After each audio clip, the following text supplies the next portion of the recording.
একে একে আমার সব পোশাক ছিঁড়ে ফেলে কনকনে ঠান্ডা মেঝেতে শুইয়ে দিয়ে সে আমার কুমারিত্বকে ছিন্ন ভিন্ন করে দিল। আমার পবিত্র শরীরটাকে সে তার নোংরামি দিয়ে অপবিত্র করে তুলল। তখনও আমার মাথায় শুধু একটাই চিন্তা ঘুরপাক খাচ্ছিল, সে কি আমাকে বাঁচিয়ে রাখবে? সেই পিশাচটা প্রথমবার শান্ত হওয়ার আমাদের জীবন কথা। গল্পের নাম পুলিশের পাশবিকতা। চট্টগ্রামে মামার বাড়ি বেড়াতে গিয়েছিলাম। বেশ কয়েকদিন পর ব্রাহ্মণবাড়িয়ার পথে রওনা হলাম। মামা তার ড্রাইভারকে দিয়ে গাড়ি করে পৌঁছে দেবার ব্যবস্থা করলেন, আর সঙ্গে দিলেন আমার ইন্টারমিডিয়েট পড়ুয়া মামাতো ভাইটিকে। কুমিল্লায় এসে আমরা এক ভয়াবহ জ্যামে আটকা পড়লাম। জানতে পারলাম দুই পক্ষের মারামারিতে একজন খুন হওয়ায় বিক্ষুব্ধ জনতা রাস্তা অবরোধ করে রেখেছে। দীর্ঘ 5 ঘন্টা আটকে থাকার পর যখন গাড়ি আবার চলতে শুরু করলো তখন রাত প্রায় 11:30। কিন্তু ঘণ্টাখানেক পর আনুমানিক রাত 12টার দিকে গাড়িটা আবার থেমে গেল। কি হয়েছে জানতে চাইতেই ড্রাইভার চাপা স্বরে উত্তর দিল, পুলিশ। দেবিদ্বার থানার সামনে আমাদের গাড়ি থামানো হলো। বিস্তারিত জিজ্ঞাসাবাদের পর একজন পুলিশ অফিসার বললেন, এত রাতে আপনাদের একা ছেড়ে দেওয়াটা ঠিক হবে না। তারপর আমার দিকে সরাসরি তাকিয়ে যোগ করলেন, বিশেষ করে আপনার জন্য রাস্তা এখন নিরাপদ নয়। তারপর কি হলো? আমি আশ্বস্ত করতে চাইলাম, আর তো সামান্যই পথ, আমাদের কোনো অসুবিধা হবে না। কিন্তু ডিউটি অফিসার আমার কথায় কান দিলেন না। তিনি বললেন, আপনি বলছেন সামান্য পথ? এখান থেকে ব্রাহ্মণবাড়িয়া যেতে এখনও অন্তত 2 ঘন্টা লাগবে। আমি বললাম, আমি কোনো অসুবিধা বোধ করছি না। অফিসারটি শীতল কণ্ঠে বললেন, আমাদের একটা দায়িত্ব আছে। এই বলে তিনি ড্রাইভারকে গাড়ি থানার ভেতরে নিয়ে যেতে নির্দেশ দিলেন।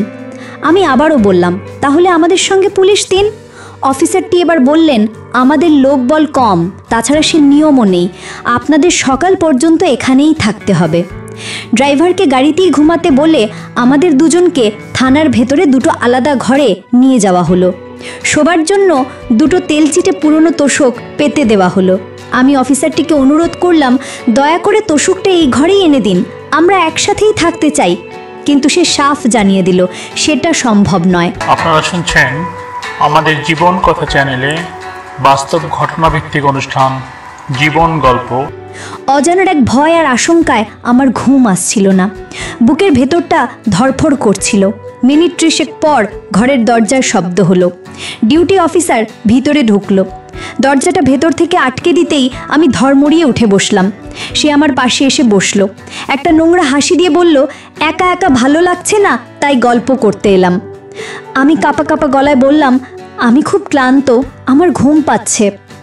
লোকটা আমার কথার কোনো গুরুত্বই দিল না। আমার আরও কাছে ঘেঁষে এসে ফিসফিস করে বলল, তোমাকে দেখে আমার খুব ভালো লেগেছে, প্রেম করতে ইচ্ছে করছে, চলো না একটু প্রেম করি।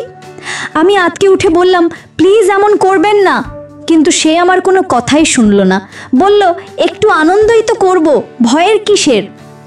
সে আমাকে ধরতে আসতেই আমি চিৎকার করতে চাইলাম, কিন্তু তার আগেই একটা শক্ত হাত আমার মুখ চেপে ধরল। আমার কানের কাছে মুখ এনে সে হিস হিস করে বলল, চিৎকার করে কোনো লাভ হবে না, এখানে অন্য পুলিশগুলো ছাড়া আর কেউ শুনবে না, আর ওরা শুনলে তাহলে আমাকে বাধ্য হয়ে ওদেরকেও ভাগ দিতে হবে। সে আমার মুখ থেকে হাতটা সরালো। আমার চোখের দিকে তাকিয়ে ঠান্ডা গলায় বলল, আর তোমাকে যদি নাও মারি, আর তুমি যদি নিজের মান সম্মানের কথা না ভেবে সব বলে দাও, তাহলে আমরা বলবো তুমি তোমার মামাতো ভাইয়ের সাথে গাড়িতে অবৈধ কাজ করছিলে। আমরা দুজনকে আপত্তিকর অবস্থায় থানায় ধরে এনেছি। তারপর কি হলো? আমি অসহায়ভাবে বললাম, ও আমার ছোট ভাইয়ের মতো। লোকটা ব্যঙ্গ করে হেসে বলল, তাতে কি, পুরুষ হলেই হলো, অতএব কোনো চিৎকার নয়। বলেই সে একটা পশুর মতো আমার উপর ঝাঁপিয়ে পড়ল। এরপর একে একে আমার সব পোশাক ছিঁড়ে ফেলে কনকনে ঠান্ডা মেঝেতে শুইয়ে দিয়ে সে আমার কুমারিত্বকে ছিন্ন ভিন্ন করে দিল। আমার পবিত্র শরীরটাকে সে তার নোংরামি দিয়ে অপবিত্র করে তুলল। তখনও আমার মাথায় শুধু একটাই চিন্তা ঘুরপাক খাচ্ছিল, সে কি আমাকে বাঁচিয়ে রাখবে? সেই পিশাচটা প্রথমবার শান্ত হওয়ার পর যখন আমি মিনতি করে বললাম, প্লিজ অ্যাব যান, সে আবার হিংস্র হয়ে উঠল। বলল, এত সহজে এত মজা তো আর পাবো না। এরপর সেই শক্ত মেঝেতেই আমার নরম শরীরটার ওপর সে আরও দুবার ঝাঁপিয়ে পড়ল। প্রতিবার সে আমার শরীরটাকে ছিঁড়ে খড়ে খাওয়ার সময় এমনভাবে গোঙাচ্ছিল, ঠিক যেন ক্ষুধার্ত কোনো কুকুর মরা গরুর মাংস খাওয়ার সময় অন্য কুকুরকে আসতে দেখলে যেরকম হিংস্রভাবে গোঙায়। সেই যৌন মিলন কতটা যন্ত্রণার, কতটা কষ্টের ছিল তা আমি কোনোদিন ভাষায় বোঝাতে পারবো না। আজও যখন সেই রাতের দৃশ্যগুলো দুঃস্বপ্নের মতো আমার কল্পনায় ফিরে আসে, নিজের শরীরটাকে একটা আবর্জনার স্তূপের মতো নোংরা মনে হয়।